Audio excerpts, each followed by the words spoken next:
The Bible is clear that those who reject Jesus in this life will be resurrected to be judged, but they will not be in never-ending torment or annihilated.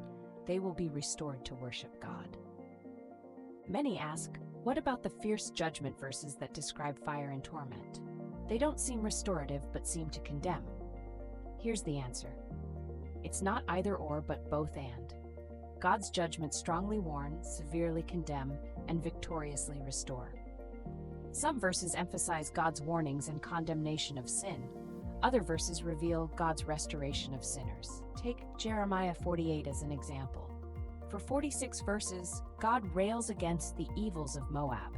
He says, I will make an end of Moab, and Moab will be destroyed from being a people. Yet Jeremiah 48 ends with God's promise to restore the fortunes of Moab in the latter days. How can God make an end to Moab and still restore Moab's fortunes? The Moabites who no longer exist will be restored in the next life. Moab's end wasn't the ultimate end. The ultimate end is God's larger heavenly story when God restores all. When Paul brought church discipline on an immoral man in 1 Corinthians 5, he didn't mince words. Remove the wicked man from among yourselves. But Paul also wrote, I have decided to turn such a person over to Satan for the destruction of his body, so that his spirit may be saved on the day of the Lord. Later, the man repented.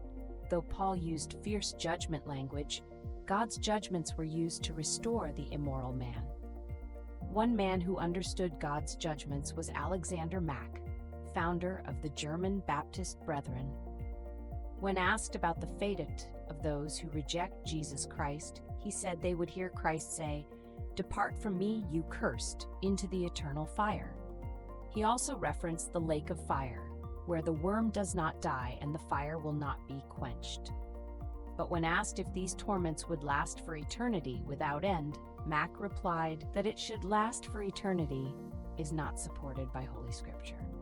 Alexander Mack believed that in the end, all of humanity would worship God, but he also solemnly warned unbelievers of the lake of fire judgment. So yes, there is a fierce judgment for those who reject Christ. But take heart in this. Jesus said in John 12:47, I did not come to judge the world, but to save the world.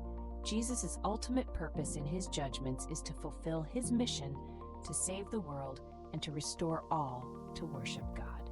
Thanks for watching.